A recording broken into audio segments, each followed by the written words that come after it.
আজকে কমিটি এবং ভক্তের দেওয়া সিদ্ধান্ত অনুসারে আমার পরম শ্রদ্ধেয় কাটা মহাশয় চরণ কবি গৌতম সরকার, যিনি নরেন দত্তের ভূমিকা ধরে পড়ে আমাকে রামকৃষ্ণ পরমহংসদেব বলে সাজিয়েছেন তিনি। তবে কবিগান শুরু করবার পূর্বে যে কথাটা না বললেই নয়, এবার বাংলায় যত কবিয়াল আছেন, চারণ কবি আছেন, এনাদের মধ্যে শাস্ত্রীয় সিদ্ধান্ত, শাস্ত্রীয় জ্ঞানী, যিনি অত্যন্ত জ্ঞানী ব্যক্তিত্ব, এই ধারণা মানুষের বাহিরের আকার এটা দর্শন করে কদাচিৎ তার ভেতরের বস্তুকে মাপা যায় না। দোতলায় হাই কমবে, বেজ বাড়বে, দোতলায় হাইটা কমাই দিয়ে বেজ বাড়াই দেবে, খেলাটা কমাই দেবে। তবে আসরে দাঁড়িয়ে সর্বপ্রথম যে কথাটি বলতে হয়, এই ধারণা তিনি আমাকে রামকৃষ্ণ পরমহংসদেব সাজিয়ে গেছেন, এ কথা মিথ্যা না। কিন্তু আপনারা আমার কাছে বলুন দেখি, রামকৃষ্ণ, যিনি রাম তিনি কৃষ্ণ, একই দেহে শ্রীরামকৃষ্ণ পরমহংস দেব, যিনি তার ভূমিকায় অভিনয় করা কদাচিৎ সম্ভব নাকি দাবি। এই ধারণা রামকৃষ্ণ পরমহংসদেব কদাচিৎ আমার দ্বারা সম্ভব না। তবে আসরে দাঁড়িয়ে সর্বপ্রথম সেই মহাপুরুষকে নিবেদন জানাই, তুমি আমার কথা নিয়েও আজকে যে দেশে আছো, কৃপা করে আমার মধ্যে এসে পড়ে তোমার কথাগুলি, সেই মাতৃতত্ত্ব ভক্তবাদ আজ তুমি বলে দিলে। প্রথমে মায়ের নামে একটা ধ্বনি দিয়ে পড়ে তারপর আজকের কবিকাব্যের আলোচনা শুরু করতে চাই। আসে তবে যারা দূরে আছেন, এইখানে আলো আছে তাই না, আসলে আপনারা ভালো দেখছেন, কিন্তু এইভাবে লাইনটা এমন ভাবে সেট করা, সামনের শ্রোতাদের কিছু মানুষের মুখ দেখতে পাচ্ছি আর বাকি সবাই কেমন যেন একটা অডিও অডিও ভাব, কিছুটা ভিডিও আর বাকি সব অডিও। তো নিবেদন করবো, যেহেতু সামনের আসরটা ফাঁকা, এই ধারণা কবিগানের আসর, সামনের আসর ফাঁকা থাকলে কদাচিৎ গান গাওয়া যায় না। তবে চরণ ধরে নিবেদন করবো, আপনারা কৃপা করে একটু সামনের দিকে আসবেন। তো আসুন, আগে আমরা সেই জগৎজননী মায়ের নামে একটা ধ্বনি দিয়ে তারপর আজকের বাংলা আরম্ভ করতে চাই।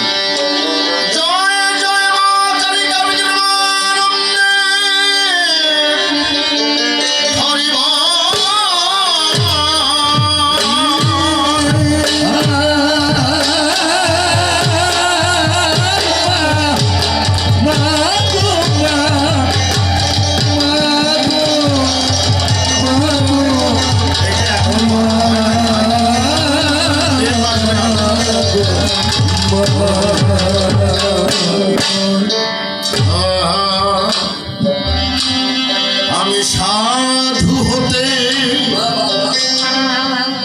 চাই না,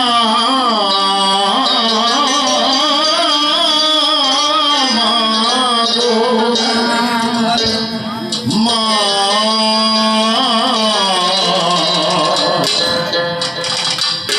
সাধে করে তো কোলে যেতে।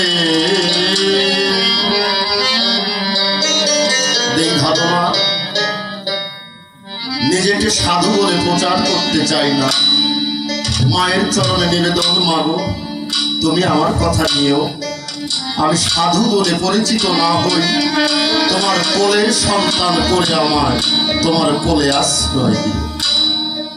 দাদা দোতলাটা টোন বেশি আছে, লো নেই, যার জন্য কানে বাজছে, তাই না? দোতলা সাউন্ডটা কানে বাজতেছে না, একটু যদি মোটা করে দেন তাইলে ওইটা হবে না। তাই সেই গানটি আমি সাধু হতে চাই না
তুমি মনোহরা মাগো হর সকল দুঃখ আমি অতি মূঢ়মতি না জানি সাধন পদ্ধতি তোমায় চিনে পশুপতি মাগো পেতে আছে।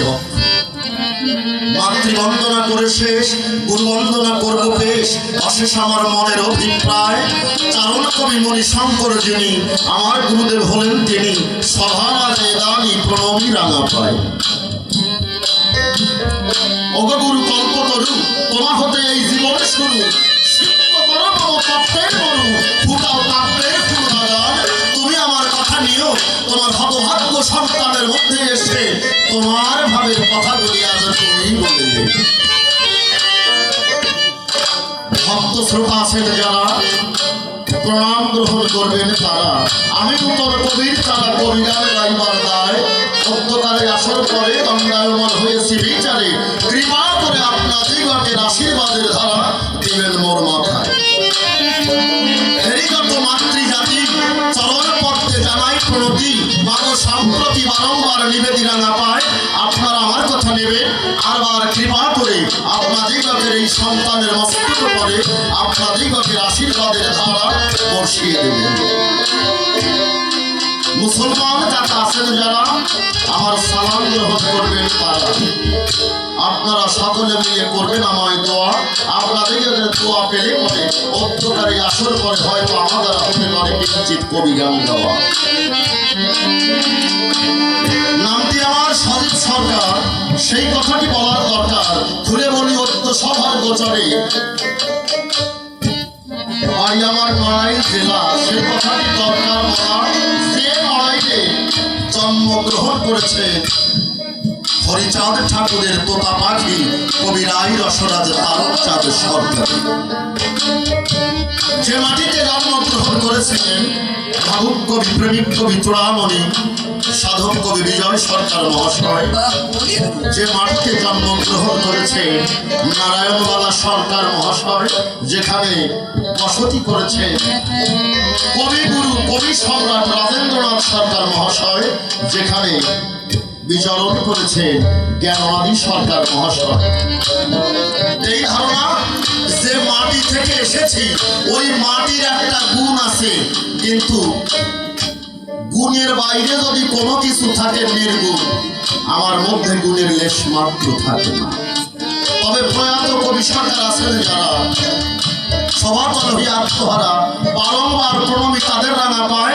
তোমরা আমার কথা নিও, তোমাদের চরণ ধরি অঙ্কিত আছে যে মাটিতে, ওই মাটি নিয়ে মাঠে যেহেতু কবি কৃষ্টি প্রচারের দায় দাঁড়িয়েছি, তোমরা আমার মধ্যে এসে তোমাদের কথাগুলি কৃপা করে বলবে। এই আসরে আসার আগে বলি আপনাদিগকের পুরো ভাগে, যখন চায়ের দোকানে ছিলাম কবিগানের জন্য যিনি ভাষ্য দিচ্ছিলেন, আমন্ত্রণ জানাচ্ছিলেন, আমন্ত্রণ জানানোর স্থলে তুলে বলি আপনাদিগকের স্থলে ডাক দিয়ে বলে, তাই আজকে আমরা দুইজন সরকারকে পাই, একজন কবি সম্রাট সজীব সরকার আর একজন কবি সরকার গৌতম সরকার মহাশয়। তবে চরণ ধরে পরিমাণা যাত্রার নামের আগে অন্তত সম্রাট জোড়াবেন না, অন্য কারো নামের আগে সরকার জোড়াবেন সমস্যা নাই, অন্তত আমার নামের আগে সম্রাট যোগ করবেন না। কবি জগতে সম্রাট যদি কেউ থেকে থাকে, কবি সম্রাট কেবলমাত্র রাজেন্দ্রনাথ সরকার মহাশয়। এই ধারণা বর্তমান প্রজন্ম পর্যন্ত আর কেউ কবি সম্রাট না। এই জন্য নিবেদন করবো চরণ ধরে পরিমাণা সম্রাট উপাধিতে কেউ আমাকে ভূষিত করবেন না। চারণ কবি গৌতম সরকার মহাশয় যিনি, আমার কাকা মহাশয় যিনি, সভা মাঝে দানি প্রণমিতা রাঙা পায়। আসিয়াই আসর পরে নরেন দত্তের ভূমিকা ধরিয়ে আমাকে রামকৃষ্ণ পরমহংসদেব সাজাইয়ে চারখানা প্রশ্ন করে ডাক দিয়ে বলে, তাই আজকে যে আলোচনা পাই, এই ধারণা এটা তন্ত্রীয় আলোচনা কিনা আপনাদের নিকটে বলা ভালো। এই কথা বলার পরে এক এক করে আমার কিন্তু চারখান প্রশ্ন দিয়ে। আমাদের শাস্ত্র দুই প্রকার, একটা বৈদিক শাস্ত্র আর একটা তন্ত্রীয় শাস্ত্র। বৈদিক শাস্ত্রের সাধনা মূলাধার হতে সহস্রার, আর তন্ত্রীয় শাস্ত্রের সাধনা সহস্রার হতে মূলাধার। কারণ শিব ও শক্তির মিলন ঘটায় মূলাধার পদ্ম পড়ে। এই ধারণা এই জন্য তন্ত্রী ও সাধকরা আত্মসত্তাকে সহস্রার থেকে নামিয়ে মূলাধার পদ্ম পড়ে এনে মাতৃ সাধনা করে তারা। আমাকে তার কথা অনুসারে অন্তকালে আসার পরে রামকৃষ্ণ পরমহংসদেবের ভূমিকায় করতে হবে অভিনয়। অভিমানে কি আসল, আর নয় মানে না। অভিনয় মানে কি আসল না, কিন্তু সবার দলে পরিথক শব্দ আসল না হলেও আসলের মতো সবার দলে পরিবর্তন না। এই যে বিশেষ করে মায়েরা বেশি ব্যবহার করে অলঙ্কার হিসাবে সোনা, তাই না? সোনা আপনারা ব্যবহার করেন না? বলতে পারেন বর্তমান যে দাম হয়েছে এখন আর বেশি মানুষের ব্যবহার করেন, তবে দামের চেয়ে ভয় বেশি আছে চোরের। দামের চেয়ে ভয় বেশি চোরের। এই ধারণা আমার যদি কোনো অলঙ্কার থেকেও থাকে আমি কিন্তু বাইরে ওই অলঙ্কারে আভূষিত হতে পারি না। কেন? কারণ আমাদের রাত বেরোতে হয়, রাস্তাঘাটে চলতে হয়। এই যে এখান থেকে গান ছেড়ে দিয়ে আগামীকাল যেতে হবে ঘাসের টানা আসলে, কালকে দিনে কিন্তু আমার গান ধরতে হবে। তাহলে রাত্রে যদি চলতে হয় চতুর্দিকে আছে চোরের ভয়। আপনার আমার কাছে বলুন দেখি, ইচ্ছা থাকলেও সোনার অলঙ্কার বলা যাবে। তাহলে আজকাল মানুষ সোনা বলে না, বলে কি গিলটি সোনা। গিলটি সোনা বলে কারে? ইমিটেশন বলে চেনে যাবে। তাহলে সহজ ভাষায় স্মৃতি গোল্ড করে। এই স্মৃতি গোল্ড পড়িয়ে যদি কোনো মায়ের পুলকিত চিত্তে আনন্দিত হয়ে বিচারে সে তৃপ্ত হয়ে যায়, আমার মনে হয় ওই কীর্তি সোনাকে পেয়ে যদি কেউ তৃপ্ত হয় ওই কীর্তি সোনার জীবনে পূর্ণতা পায়। আমিও তদ্রুপ কীর্তি সোনার মতো সভাতলে রামকৃষ্ণের ভূমিকায় অভিরত করব অভিনয়। আমার কথা শুনে পরে যদি কারো অন্তরে রামকৃষ্ণ পরমহংসদেবের প্রতি ভাব জাগ্রত হয়, ভক্তি জাগ্রত হয়, তুলে বলি আপনাদের নিকটে এসে ওই মাতৃ কৃপায় মায়ের কৃপায় যেন সেই রামকৃষ্ণ পরমহংসদেব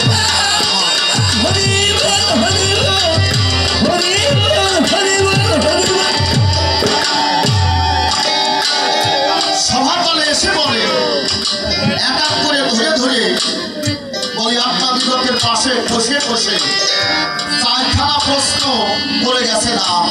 প্রথম প্রশ্ন করেছে না, গোসাই তুমি দেবে সমাধান, তুমি আমার কথা ভাবে এই ঈশ্বরের রূপ কি আর স্বরূপ কি আর কৃপা করে হবে।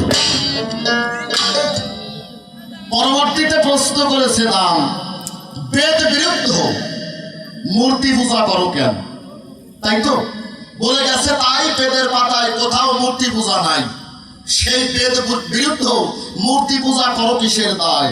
পরবর্তী প্রশ্ন করেছে দান, আমার নাকি সারা গা ভরা দায়, গর্ভ দিয়ে ডাক দিয়ে বলে তাই যার সারা অঙ্গে দাউদ দেখতে পাই আপনার আমার কাছে বলুন দেখি, সে যদি দাউদের মলম বিক্রি করে কদাচিৎ তা বিক্রি হয় নাকি? দাউদটা কোন জায়গায়? ওমা আমার ঘরে বউ আছে, সারদামণিকে বিয়ে করে পরে এনেছি আমার ঘরে। সারদামণি থাকতে ঘরে আমি বলে গেছে তাই কামিনী কাঞ্চন পরিত্যাগ করে ঈশ্বরের নামে নিজেকে নিবেদিত করো সবাই। বলছে কি তোমার বউ আছে আর তুমি সবাই কামিনী, কামিনী মানে কি নারী অর্থাৎ বউ, আর কাঞ্চন কি সোনা, এই দুটা ত্যাগ করতে বললে কেন? পরবর্তীতে প্রশ্ন করেছে দা যে টাকা মাটি আর মাটি টাকা, এই বলিয়ে এই টাকাকে গঙ্গার জলে ছুড়ে ফেললে কেন? এই তো এর চেয়ে আর বেশি প্রশ্ন আছে নাকি? না, এই ধারণায় এক এক করে চারখানা প্রশ্ন দিয়ে গেছে, কথা মিথ্যা না। আচ্ছা মাইকের সাউন্ডটা কমাই, বক্সের সাউন্ডটা বাড়াতে হবে। মাইকের সাউন্ড অনেক বেশি আছে, ওইটা রিপিট প্রতিধ্বনি হচ্ছে। প্রথম প্রশ্ন করেছে কি ঈশ্বরের রূপ কি আর স্বরূপ কি? তবে পাল্লা শুরু করার আগে বলি আপনাদিগের পুরো ভাগমা, আজকে পাল্লাটা ভারী একটা কায়দার পাল্লা। সে পরিচয় দিয়ে গেছে কি এই ভারতবর্ষের মধ্যে, খুলে বলি আপনাদিগের সান্নিধ্যে, দ্বিতীয়বারের মতো বিএ পাস সভাতলে করেছে প্রকাশ। আর ও আমি কি এ পাস ও পাস আর ডপাস। সে বিএ পাস করেছে, সংসারে স্নাতক ডিগ্রি নিয়েছে বিচারে, কিন্তু এই ধারণা আমি ম্যাট্রিক পাস করতে 9.5 ক্লাস আমার বাদ আছে, কথা মিথ্যা না। হ্যাঁ, ম্যাট্রিক পাস করতে 9.5 ক্লাস। অর্থাৎ আমি প্রথমে একদিন মাত্র গিয়েছিলাম স্কুলের বারান্দায়। স্কুলের বারান্দায় গিয়ে পরে গবাক্ষ পথে দৃষ্টি দিয়ে দেখলাম বিচারি, অর্থাৎ জানালা দিয়ে দেখতেছি পণ্ডিত মশাই অর্থাৎ শিক্ষক মহাশয় ছাত্ররে ভোট করে ওর পিঠের উপরে কন্যই দিয়ে বিদ্যা দিচ্ছে বলি। এই ধারণা ওই দৃশ্য দেখার পরে আমি কিন্তু আর কোনোদিন স্কুলে যাই না। এই জন্য বলছি আমি ম্যাট্রিক পাস করতে 9.5 ক্লাস বাদ। শুধু তাই না, সে যুবক ছেলে, সে যুবক আর আমি বৃদ্ধ, আর সে সুন্দর দেহের অধিকারী। এই ধারণা আমার মতো বেঢপ পুরুষ আর কেউ থাকে না। তাহলে আজকে পাল্লাটা ভারী একটা কায়দার পাল্লা না নাকি? একদিকে বুড়ো আর একদিকে যুবক, একদিকে শিক্ষিত আর একদিকে অশিক্ষিত, একদিকে সুন্দর সুঠাম দেহের অধিকারী আর একদিকে আমি কিরকম তা তো আপনারা দেখতেছেন নাকি?